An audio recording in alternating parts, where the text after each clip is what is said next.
Students, हम पढ़ रहे हैं कक्षा 7 हिंदी वसंत 16वां पाठ भोर और बरखा। भोर मतलब सुबह और बरखा मतलब बारिश, ऐसा आप जानते ही हैं। यहाँ इस पाठ में मीराबाई के द्वारा लिखे गए 2 पद दिए गए हैं, जिनमें से पहले पद में मीरा ने सुबह का वर्णन किया है, जिसमें वृंदावन में गोकुल में सुबह हुई है और माँ यशोदा भगवान श्री कृष्ण को उठा रही है कि बेटा उठ जाओ, सुबह हो गई है। और उसके साथ ही क्या क्या बातें कही गई है वो सब हम लोग उसमें देखेंगे। दूसरा पद है बरखा। इसमें बारिश के आने पर मीरा कैसा महसूस करती हैं और वो श्री कृष्ण के प्रति किस प्रकार से अपना प्रेम भाव व्यक्त करती हैं, वो बातें हम लोग दूसरे पद में जानेंगे, जिसका कि नाम है बरखा यानी बारिश। तो देखते हैं पहला पद। जैसे कि मैंने बताया, पहला पद मीरा के द्वारा लिखा गया है, जिसमें सुबह का वर्णन है और माँ यशोदा भगवान श्री कृष्ण को उठा रही है। देखते हैं, जागो बंसी वारे ललना जागो मोरे प्यारे। यहाँ पर बंसी वारे मतलब बंसी वाले यानी भगवान श्री कृष्ण को, जागो यानी जगाने के लिए, ललना छोटे बच्चे को, बेटे को प्यार से ऐसा कहा जाता है। जागो मोरे प्यारे, मोरे यानी मेरे, जागो मोरे प्यारे यानी हे मेरे प्यारे बेटे, अब तो उठ जाओ, सुबह हो गई है। रजनी बीती, रजनी अर्थात रात, बीती यानी समाप्त हो गई है, अब तो रात समाप्त हो गई है। भोर भयो है, भोर मतलब सुबह, प्रातःकाल, भयो है मतलब हो गया है। भोर भयो है अर्थात सुबह हो गई है। घर घर खुले किवारे, और प्यारे बच्चों सभी घरों के जो किवारे हैं, किवारे मतलब दरवाजे, वो खुल गए हैं, तो अब तो उठ जाओ।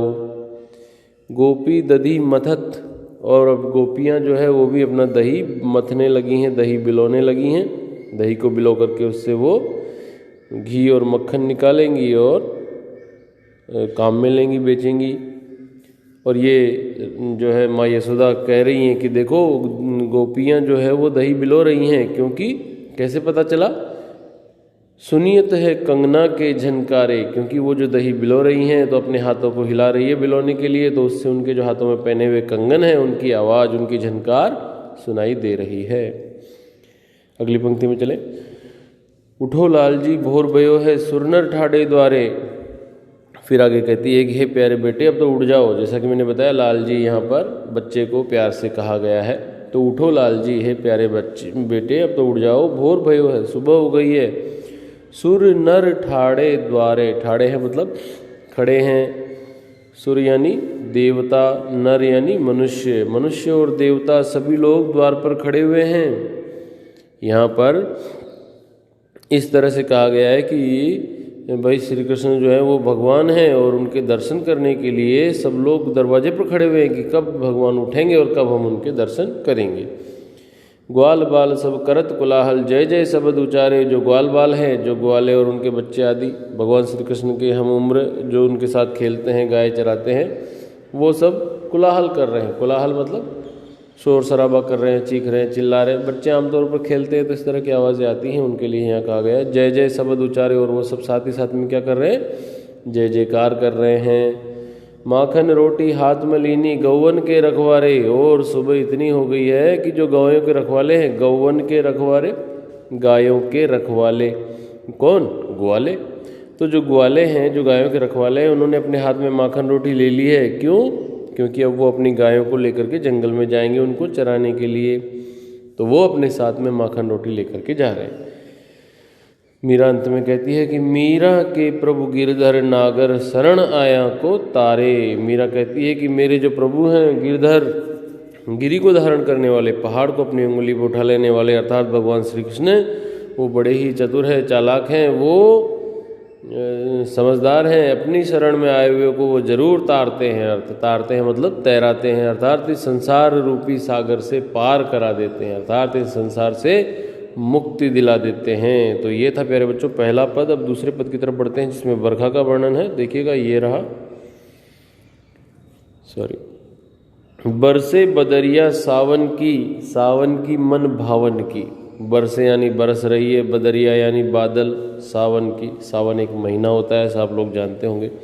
अर्थात सावन का महीना और सावन के बादल बरस रहे हैं। सावन की मन भावन की, और ये जो सावन की बदरिया है ये मन को भाने वाली है। मन भावन यानी मन को भाने वाली, मन को अच्छी लगने वाली।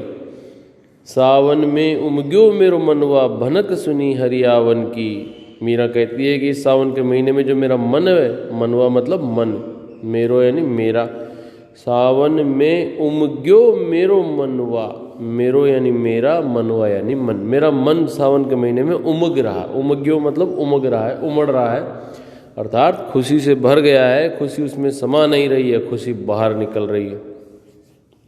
अब सावन के महीने में ऐसी क्या खास बात हो गई कि मीरा के मन में खुशी समा नहीं रही है, मन खुशियों से उमड़ घुमड़ रहा है? देख लेते हैं। भनक सुनी हरियावन की, भनक यानी कहीं से कोई खबर सुन लेना, कोई बात जान लेना।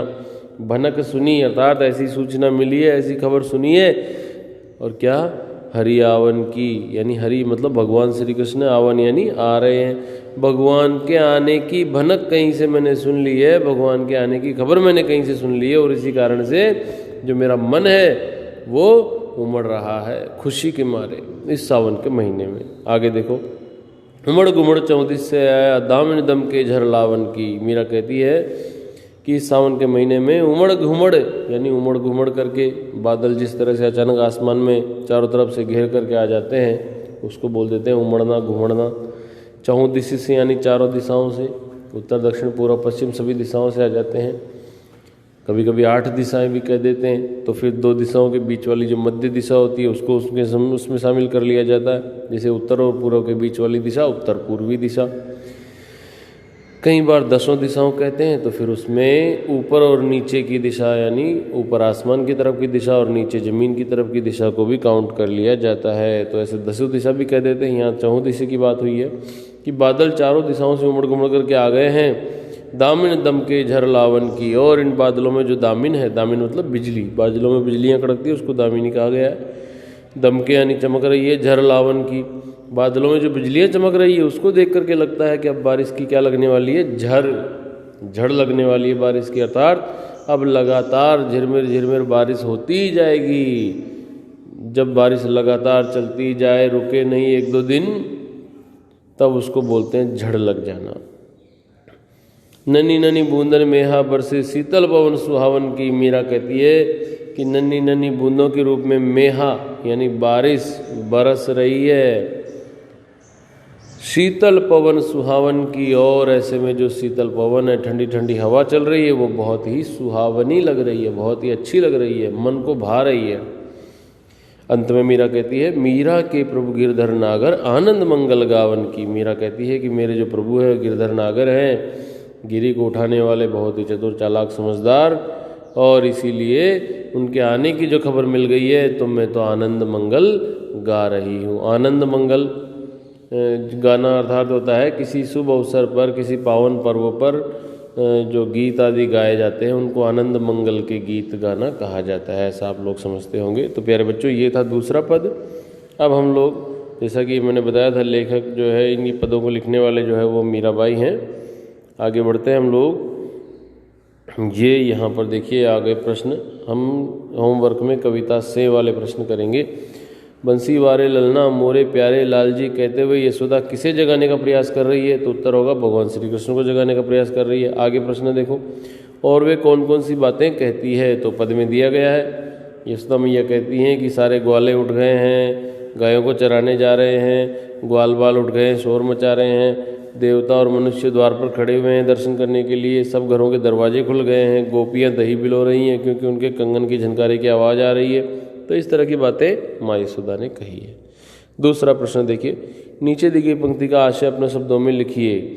माखन रोटी हाथ मलिनी गौवन के रखवारे। इसका अर्थ है कि जो गायों के रखवाले अर्थात ग्वाले हैं, उन्होंने अपने हाथ में माखन रोटी ले ली है और वो गायों को लेकर के जंगल की तरफ जा रहे हैं। अर्थात सुबह हो गई है, प्रातःकाल का समय है, अब ग्वाले भी अपने जंगल में अपने गायों को लेकर के जाने लगे हैं, तो अब तुम भी उठ जाओ।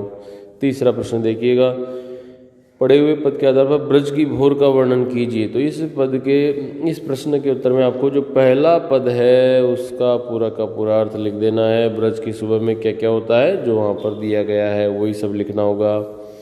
चौथा प्रश्न, मीरा को सावन मनभावन क्यों लगने लगा है? मीरा को सावन मनभावन लगने लगा है क्योंकि उसने कहीं से ये भनक सुन ली है, ये खबर सुन ली है कि हरि यानी भगवान श्री कृष्ण आने वाले हैं और इसीलिए सावन मन भावन लग रहा है। 5वां प्रश्न, पाठ के आधार पर सावन की विशेषताएं लिखिए। जो पाठ में जो दूसरा पद है उसमें सावन की सारी बातें दी गई हैं, मैं बोल के बता देता हूँ। सावन के महीने में चारों तरफ उमड़ घुमड़ के बादल आते हैं, बिजलियाँ चमकती हैं, तेज़ बारिश होती है, बारिश की झड़ी लग जाती है, शीतल पवन यानी ठंडी हवाएं चलती है। ये सभी सावन की विशेषताएं हैं। तो उम्मीद करता हूँ प्यारे बच्चों आप लोग समझ गए होंगे। इससे आगे वाले प्रश्न जो हैं ये आप लोग स्वयं जो है हल करेंगे मौखिक रूप से। भाषा की बात वाले प्रश्नों पर विशेष ध्यान देंगे और इनको आप लोग अपनी रफ नोटबुक में लिखेंगे। अपनी होमवर्क वाली नोटबुक में सिर्फ और सिर्फ ये कविता से वाले 5 प्रश्न आपको लिखने हैं। आज के लिए इतना ही। Thank you.